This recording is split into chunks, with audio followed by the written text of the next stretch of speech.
Hi everyone, today we're going to be doing our second version of our fishing knots. Again, we tested these knots in a couple different ways with our little testing board here, where we actually pulled the knots apart from each other, seeing when they would break. So this next set is kind of like a secondary set of knots, and we did test these on braid, on floral, and on monofilament line, and we're going to be using kind of like a big paracord to kind of show up. So we've got some big fake hooks here just to kind of show you how that all works. So the first one I'm going to go over, which always keep in mind that all these knots should be based on a 75% strength ratio. So you got 10-pound test, it's going to be worth about 7.5 pounds, so fish-wise. So kind of keep that in mind. So the first thing we're going to do is we're going to tie the standard Snell knot. This is a really cool knot. I tie this a lot for all my rigs because I usually do a two hook rig for most of my things. So you're going to go through the loop. Now remember, if your loop is bent, so let's say you have a loop that's bent over, you want to make sure you're going straight down as much as possible and not against that loop, so you're not pulling against that. We would want to come straight down through it. So just kind of keep in mind. So if it's bent, you know, we wouldn't want to come from the back, so it would, you know, pull the knot or pull the hook in weird directions. We'd want to come straight down. So we're going to come straight down. We're going to pull out enough, kind of about triple the amount of what we think we need. And then we're going to pinch down here at the bottom of the hook. Some hooks have little jagged barbs across the back. It makes it a little harder to do this. We're going to pinch a bite of rope there, and we're going to wrap. Now, I do a minimum on this one of 10 loops. Of course, we can't do 10 loops with this because we'll run out of room because of how big this stuff is. Then we actually take this guy and we drop it down inside. So we're going to drop it down inside, pull it tight, and that pulls. And then we actually slide this guy all the way up. And this is a very strong knot. I mean, really, truthfully, these guys, in some tests we did, they were winning quite a little bit. I mean, it's a very, very tough knot. Definitely recommend this for all your knot to hook type situations. Now, in your second one, when you're tying the next one, it's really hard to get two of them really well spaced if you're tying this one. So I call this next knot. So we've got our first knot there, and we want to tie our second hook roughly about a finger apart, or however you guys want to tie them, but I always do about a finger apart, and I want them tied second, you know, so they're actually against each other, so I've got hooks on both sides. That's how I do it. You don't have to tie it that way, and I'm sure there's 1,000 people that are going to say that is not the way to do it. Totally fine with me. So what I end up doing is you have to have your rig for this next knot, you have to have the ability to have the end of the rope, because instead of coming down through, we're going to go up through. So again, we want to make sure if we're tying this and it's on a bent loop knot, that we're tying it so it goes as straight as humanly possible. So we're going to put it in here, and instead of coming down and tying here, which is very hard to do, and then tying the bottom one on and having it line up exactly perfectly once we pull it all tight, I can put this one right here, and then I'm just going to pinch off, I'm going to wrap all the way down. So I'm going to wrap, boom, all the way down 10 times. Once I hit my 10 times, I'm going to take the end of the rope,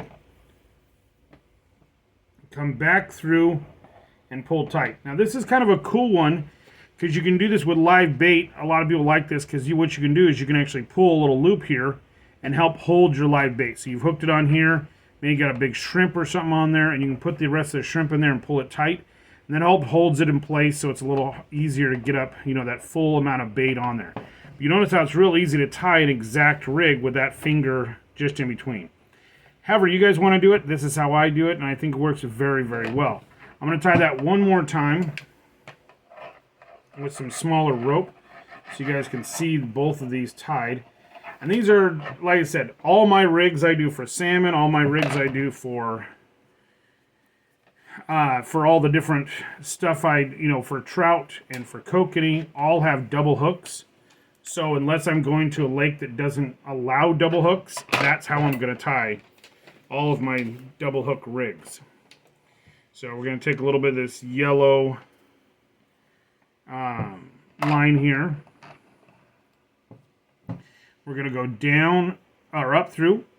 You know, we're going to come all the way down, like I said, about enough to triple the amount that you're going to need.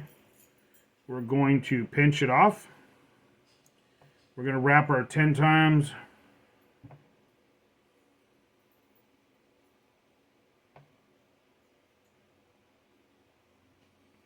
And then we're going to drop it through the loop we have on the bottom.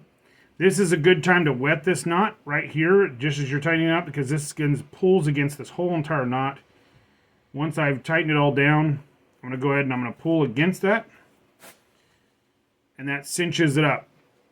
And this makes it very tough. The cool thing about this knot is that it doesn't allow the loop to be pulled directly against the eye of the hook. So if the eye of the hook has a little sharp edge where they push it together, anything like that, that can be. And then again, what we're going to do is we're going to go ahead and cut our, usually I run about a 18 3-foot leader when I'm doing my different things. So we're going to cut that off. We're going to come back up this knot.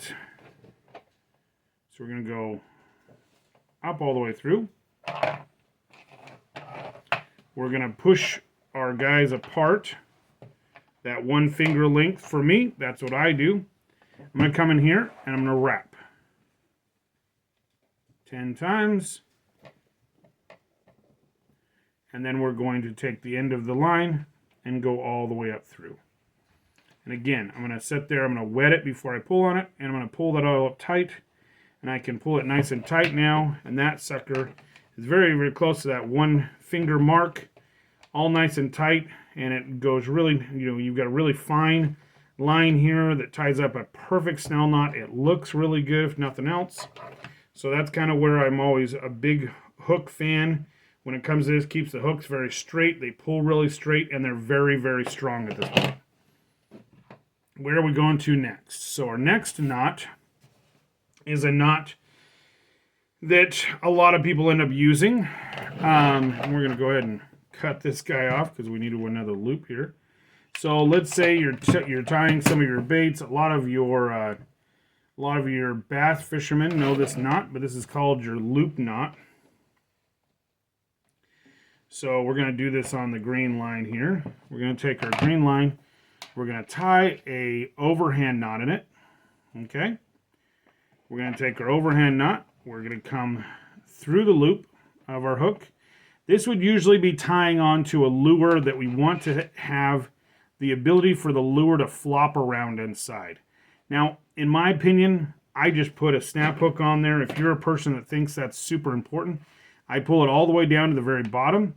I push our line back through. I go 1, 2, 3 times around, and I do that no matter what. And I push it, you can right back down into the knot, and then I go ahead and pull it tight. Now what this does is it gives me a non-slip knot. So it ends up leaving us a loop. So I pull that all tight, I lube it up, and pull it all tight right there. So I have a loop, and so my lure can move around without having it stopped from having a knot that pulls as we pull on it, gets tighter and tighter. So we want to have that lure be able to flop around and do what it needs to. Some jerk baits, whatever that may be. So that's going to be the big one for that guy. So it's just literally 2 loops. 3 loops, and then just a standard overhand knot, and then just back down to the overhand knot, and you're all good to go. Now this next one, is going to be probably the most controversial knot ever. When you're tying a leader onto braid or a leader to leader, this is probably the most yelled about knot ever. So I tie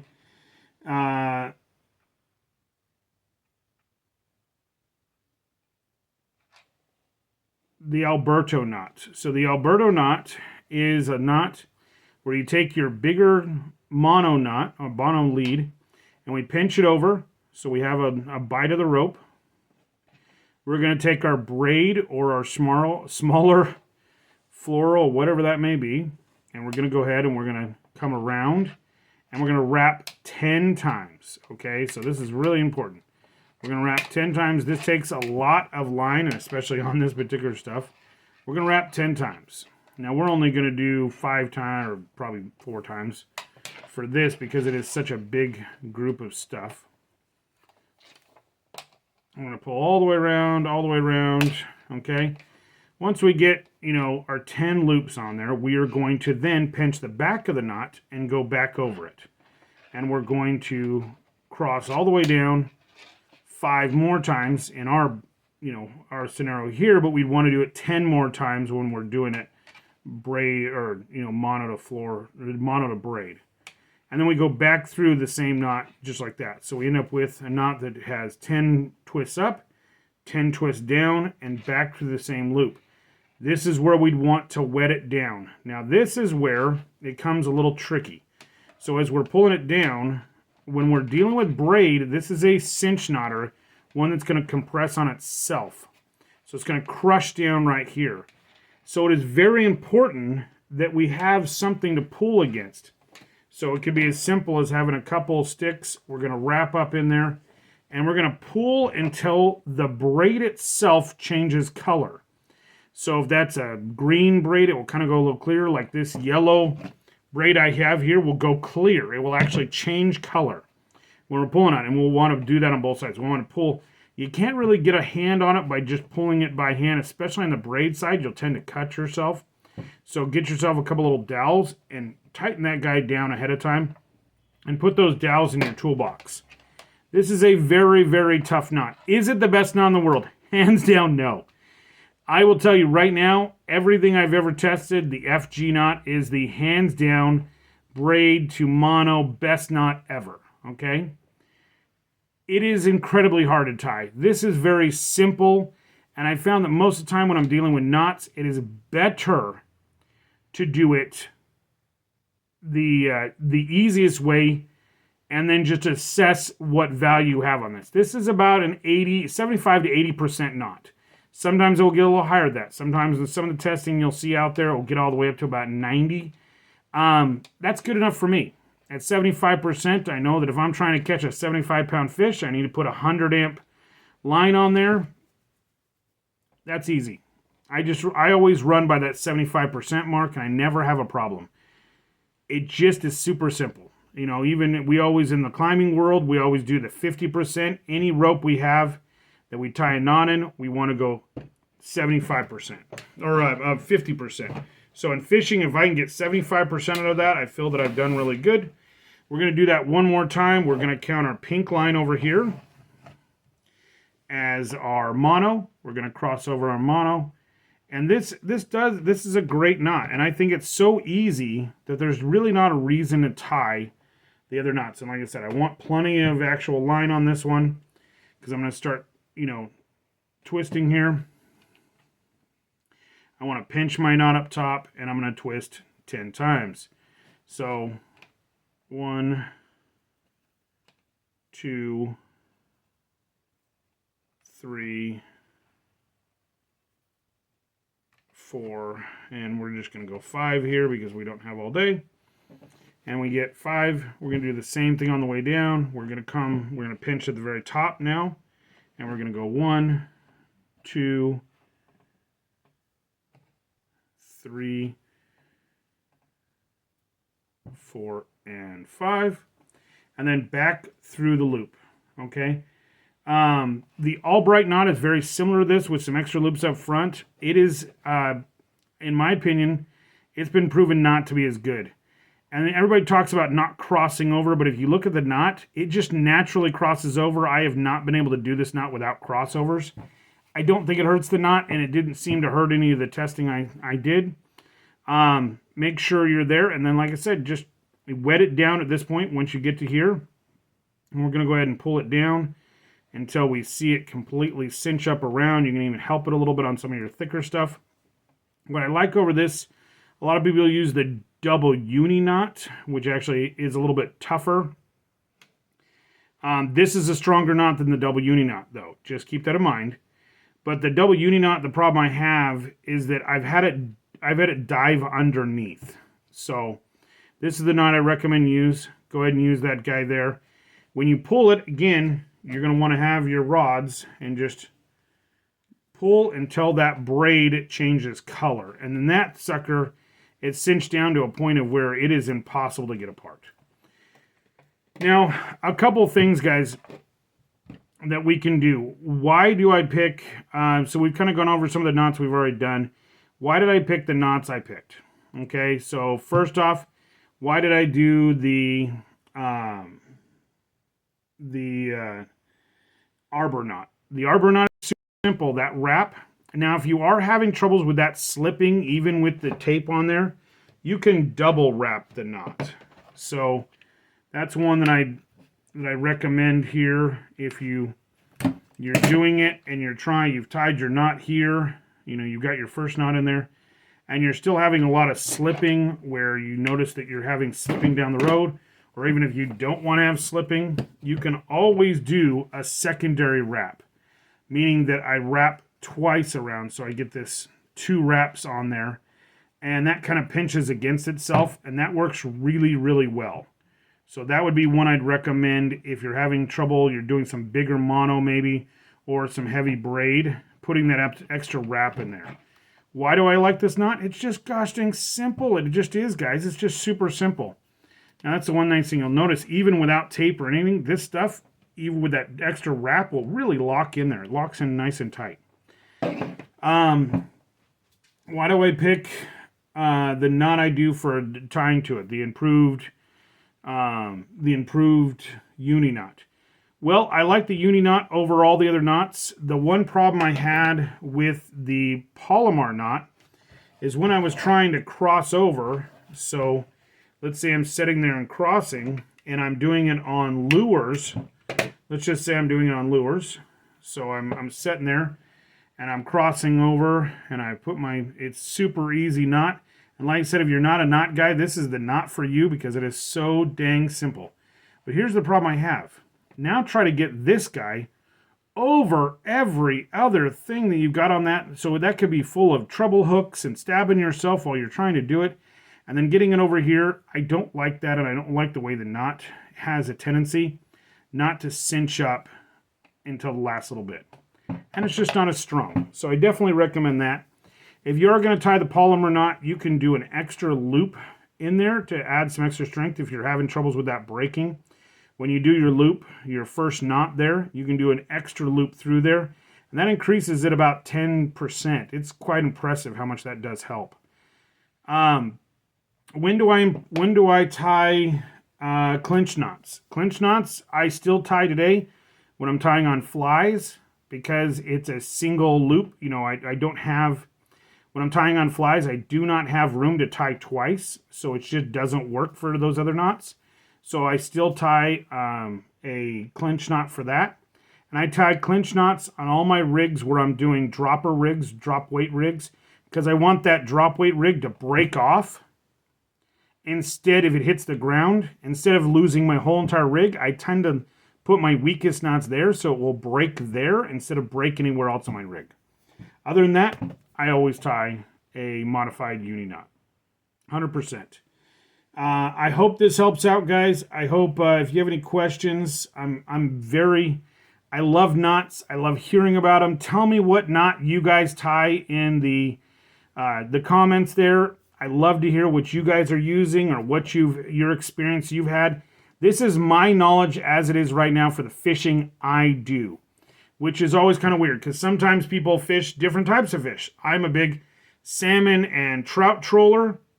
If that doesn't work for you, maybe you're a big bass guy and that uni knots are the way to go. Whatever this is to help you have something easy to go with, guys.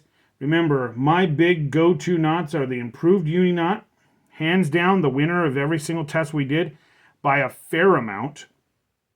The double, the Alberto knot, which is for tying my 2 lines together.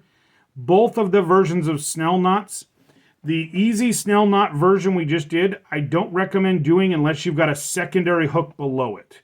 So a lot of people, they'll do this as their main knot. I've had that loosen up on me and on big braid, or not big braid, sorry, big mono. And I've had that loosen up on me. I've never had it come off before, but I don't like that, so I don't recommend. I only recommend if it's that secondary that secondary hook I tie the easy one on. I tied that standard Snell knot on the bottom. These are the things I've done while I've been doing this, and it works well for me, and I hope it does for you guys. But like I said, like, share, tell me what knots you guys use and what you use them for and what kind of fishing you do. And as always, guys, this is one of those things where we're all trying to help each other out and have a lot of fun. So have a great day, guys, and we'll talk to you later.